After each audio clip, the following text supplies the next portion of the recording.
ओम प्रकाश से राजभर से घटिया शब्द का इस्तेमाल नहीं करूंगी।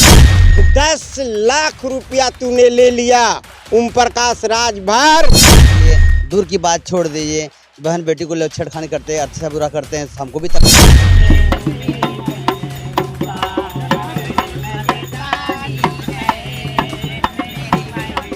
पार्लियामेंट में भेज दीजिए। अगर मंत्री नहीं बनाए तो ये फेन सप्पा में आ जाए के भवाटोगे और राजभरों के 10 पीढ़ी पीछे भेज सकते हो। और श्वेता किन्नर के बारे में कौन नहीं जानता है। जब चेयरमैन पद की प्रत्याशी रही हैं तो कई बार इनके साथ बहुत ऐसे भेदभाव हुए। हमसे सीधे बातचीत करेंगे कि आज सपा के साथ कहीं न कहीं जुड़ने का प्रयास करेंगे। तो सीधे हम बातचीत करते हैं। स्वागत है आपका। क्या ज़रूरत पड़ेगी कि आप तो पहले निर्दलीय लड़ रही थी, बहुत सारी पार्टियां आपके सामने हैं, बीजेपी है, बसपा है, आप सपा से जुड़ने का प्रयास क्यों कर? देखिए, एक संगठन बहुत ज़रूरी होता है, बात समझ रहे हैं। जिस तरह देखे हमारी बिरादरी उतनी शिक्षित नहीं है।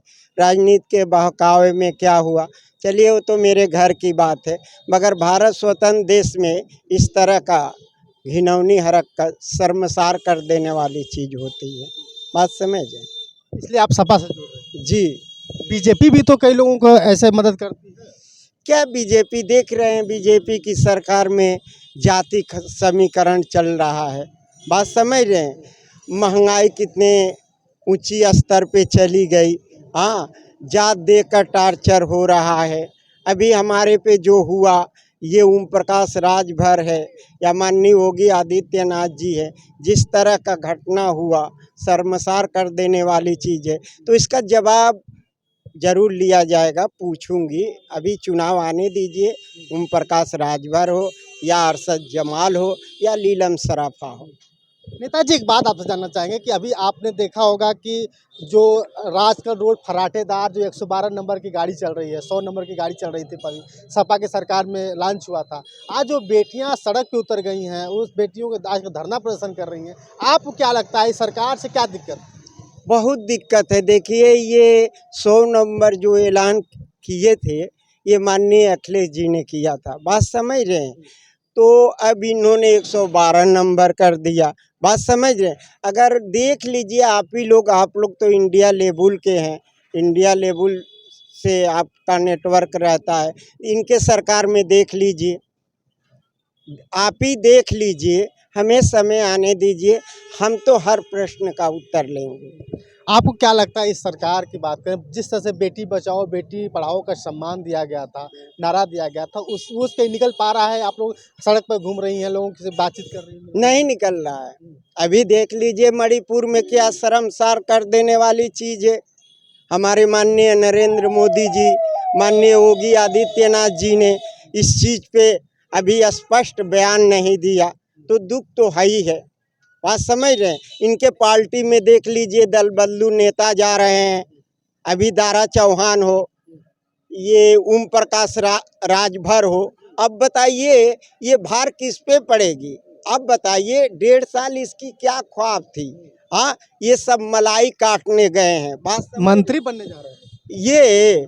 अरे मैं तो निवेदन करूंगी माननीय नरेंद्र मोदी जी से कि इसको पार्लियामेंट में भेज दीजिए। अगर मंत्री नहीं बनाए तो ये फेन सप्पा में आ जाएगा। मैं इसके लिए ऐलान और दावा करती हूँ, इसको पार्लियामेंट में भेज दिए, अरे राज्यसभा में भेज दीजिए।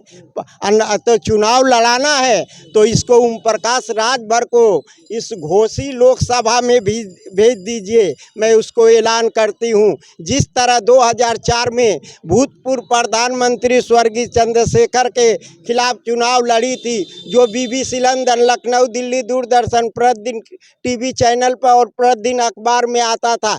इस आप लोग की लहर को देखते हुए मुझे ऊंचाई पर ले जाने के वास्ते इसने उनके भतीजे से 10 लाख रुपया तूने ले लिया ओम प्रकाश राजभर। और उस टाइम पूर्व मुख्यमंत्री मायावती अकबरपुर से लड़ती थी, तो प्रचार करूं बलिया शहीदी जिले में जहां मेरी माँ ने पैदा किए, और तुम फराड नेता पैसे पे बिक जाते हो और ऐलान करते हो मन से कि मैं कोई चुनाव नहीं लड़ूंगा, कोई मंत्री नहीं बनूंगा।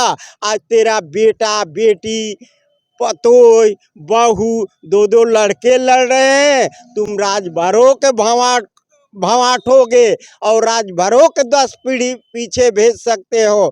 ये जनता बहुत होशियार है। आने दीजिए 2024 का चुनाव, फिर दूध का दूध और पानी का पानी हो जाए। नेताजी कहीं ऐसा तो नहीं कि सपा के साथ जुड़ करके आपको चुनाव फिर से लोकसभा का जैसे चेयरमैन ही आप लड़ी थी, तो कहीं ऐसा तो नहीं कि लोकसभा में चुनाव में आप लड़ेंगे? लीजिए, ये तो हमारे माननीय मुखिया जी का सोच है। अब आप ही सोच लीजिए, इतनी ऊंची पद दिए हैं प्रदेश में, तो कुछ खासियत रही होगी मेरे बायोडाटा में या मेरी वाणी में। देखे होंगे कि जब भी बोलती हूँ सच्चाई बोलती हूँ, जरा भी मैं हिचकती नहीं। अगर माननीय योगी आदित्यनाथ जी को पूछना होगा तो मैं अदब के दायरे में पूछ लूँगी। माननीय नरेंद्र मोदी जी प्रधानमंत्री जी से पूछना होगा तो मैं अदब के दायरे में पूछ लूँगी। समाज यही कहता है नेता को कि बात लो बात दो, मगर ओम प्रकाश से राज भरे से घटिया शब्द का इस्तेमाल नहीं करूँगी कि ये हिंदुस्तान की जनता मुझे भी और हम लोग के समाज को गाली दे। अभी हमारे साथ बहुत सारे लोग इन लोगों से बात करेंगे। क्या लग रहा है कि जिस तरह से नेताजी चुनाव लड़ रही हैं, आप लोगों को क्या परेशानियां होती हैं किसी सरकार से लेकर? हमको क्या परेशानी है, हम बहुत खुशी मनाते हैं कि आए हमारे क्षेत्र में, हमारे देहात में, जो इंडिया में ऐसे ऐसे लोग नेता उठे तो और अच्छी वाली बात है।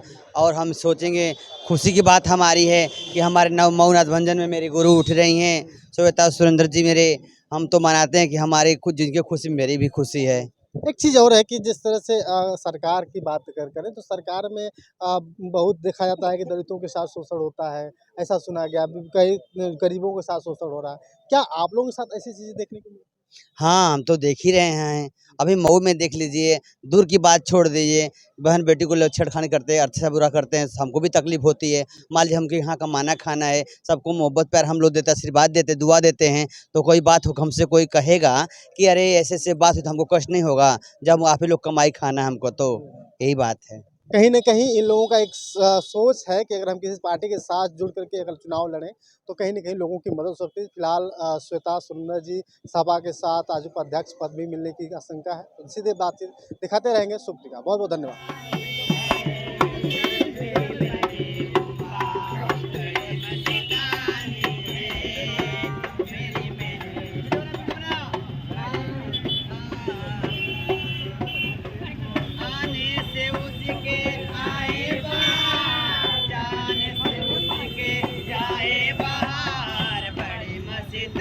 पारी पर कहानी है, पारी पर हमारा हुआ